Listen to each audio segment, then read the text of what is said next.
еве ќе признаам малку и цинично да се заблагодарам за вашата посета на Македонија и од една друга причина.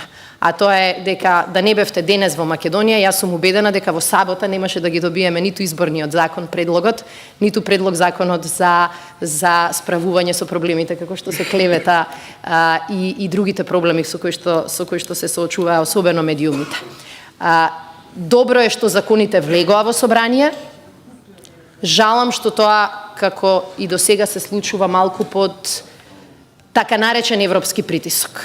И жалам што посуштинска дискусија за овие закони допрва ќе следи и за неа се очекувам дека ќе имаме малку повеќе слух од страна на сите политички партнери.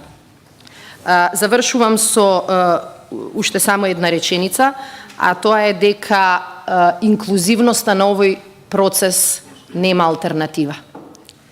Ние досега немавме инклузивност или имавме прилично ограничена инклузивност и во носењето на изборниот закон и во законот кој што се занимава со клеветата, барем ако што се однесува до политичките партии представени во собранието. Од првичните извештаи на мислењето на ОПСЕ и на ОДИХР, жалам што ова ќе морам да го кажам, меѓутоа ако изборниот закон не претрпи измени, најголемиот проблем во текот на минатите избори, а тоа е одвоеноста помеѓу државата и партијата, нема доволна мерка да се реши. Она што особено сакам да го подвлечам е значењето на промените на изборниот законник за одржување на фер и демократски избори, што за нас како опозиција е од ултимативно значење.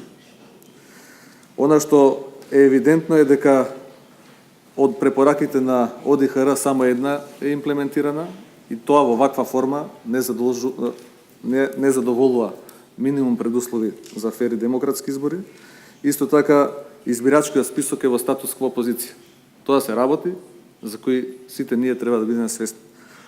Паралелно со тоа се отвараат и други проблеми во демократското општество, во делот на невладиниот сектор, синдикатите и така натаму, и се надевам дека за тоа сте свесни и се надевам дека за тоа во Република Македонија ќе се смогне демократски капацитет, оние работи кои се случуваат, а кои се спротивно на патот на Македонија кон Европската унија, повеќе да не се случуваат во иднина.